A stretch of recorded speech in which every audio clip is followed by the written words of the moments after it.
Malamang mga kababayan na magalit kay Maria Ressa yung mga kapwa niya dilawan. Bakit niya Mr. Maravillas? Sabi kasi mga kababayan ni Maria Ressa, gumanda daw yung press freedom sa panahon ng ating Pangulong Bongbong Marcos. Di ba? Malalaan niya nung panahon ni Digong. Pero ngayon nag-improve. Di ba? Baka niya Mr. Maravillas nadulas. Nakapagsalita ng totoo si Maria Ressa kasi nadulas. Na-acquit kasi po sa kaso. Hindi man po yung libel case kundi yung yung tax evasion case. Sa tuwa sa tuwa mga kababayan ni Maria Ressa, ayun, nakapagsalita tuloy ng totoo. What? Ito yung balita, mga kababayan sa Politico News, straight from the horse's mouth. Ressa concedes, Philippine press freedom improving under Bongbong Marcos. Tuwang-tuwa mga kababayan yung yung Rabi Dilawan mga kababayan na taga-media. Galitan niyan Mr. Maravillas yung mga DDS. Malamang. But before ko mga kababayan ibigay sa inyo yung kwento, click subscribe muna dito sa ating YouTube channel and hit the notification bell para lagi po kayong updated sa mga kaganapan dito sa ating bansa. Huwag na rin po ninyo na skip yung ating mga commercial ads para tuloy-tuloy ang pag-unlad ng bagong Pilipinas. Ayos? Sabi dito mga kababayan sa balita, buoyed by her latest acquittal, Philippine journalist Maria Ressa told AFP, yung agents sa France Press po ito, hindi yung Armed Forces of the Philippines. Tuesday, that media freedom in the country has improved since former President Rodrigo Duterte left office, but there was still a lot of work to do anya. Nang matapos na anya yung turno ni Mau Diggs. Ayon, gumanda-ganda na anya yung kalagayan ng press freedom dito sa Pilipinas. Galit na galit kasi mga kababayan si Maria Ressa kay Mau Diggs. Pinasara kasi yung kanyang kinancel yung SEC registration ng Rappler. What? Ay, Rappler. Rappler mga kababayan pala. Tapos, doon sa panahon ni Mau Diggs, doon siya nakasuhan at na-convict ng libel. Yun, ang nangyari kay Maria Ressa.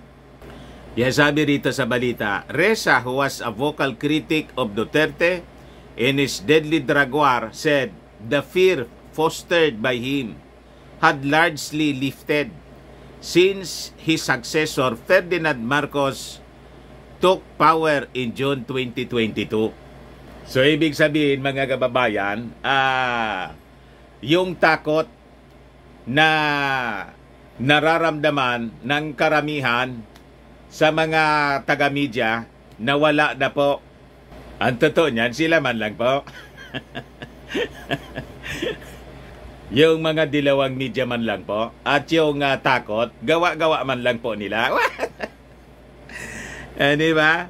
Di ba niya Mr. Maravillas? Kasi marami yung mga kasama mo sa hanap buhay yung pinapatay. At totoo naman po yon mga kababayan. Kasama yon sa aming risk. At naintindihan namin yon mga kababayan. Ganon talaga. Para din kami mga polis at mga sundalo na nasa balag ng alanganin palagi. Yung aming kalagayan. Pero nasanay na rin po kami. Di ba? So sabi rito, there's a lot of problems in the Philippines because fear spreads. But it has improved, sabi po ni Maria Ressa sa interview ng AFP. After she and Rappler, the online news outfit she co-founded in 2012, were cleared of tax evasion. Yung kaso po na tax evasion, doon siya na-acquit. Yung libel po, ay naman po yon, walang acquittal doon. What? So sabi niya, is it perfect, Anya? Far from it. We still have a lot of work to do. Reza and Rappler have been battling multiple court cases filed during Duterte's rule, which she and press freedom advocates have long maintained were politically motivated. Possibly, yung iba po may motibong politikal, pero yung karamihan po, wala man. Yung isang kaso niya, mga kababayan, negosyante yung nag-file ng, yung na-convict siya ng libel. Di ba? Negosyante po yung nilibel niya. So, this year, Anya, sabi rito sa balita, Reza and Rappler have been acquitted of 5 tax evasion charges, including the one na nangyari yung acquittal noong Tuesday.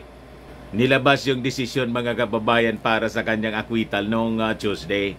Yun ang ibig sabihin, mga kababayan. We have a fair court. Di ba? Ang hostisya ay buhay na buhay. Namamatay lang, mga kababayan, ng hostisya pag nakakaso yung mga dilawan.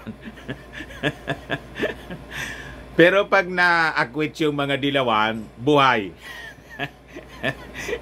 Namamatay, nabubuhay uli yung hostisya. Ganon ang pananaw ng mga dilawan, mga kababayan. Pero pag halimbawa, yung kaso ng mga Marcoses, ayon, na basura, patay uli. Patay uli, mga kababayan, ng hostisya. Walang hostisya.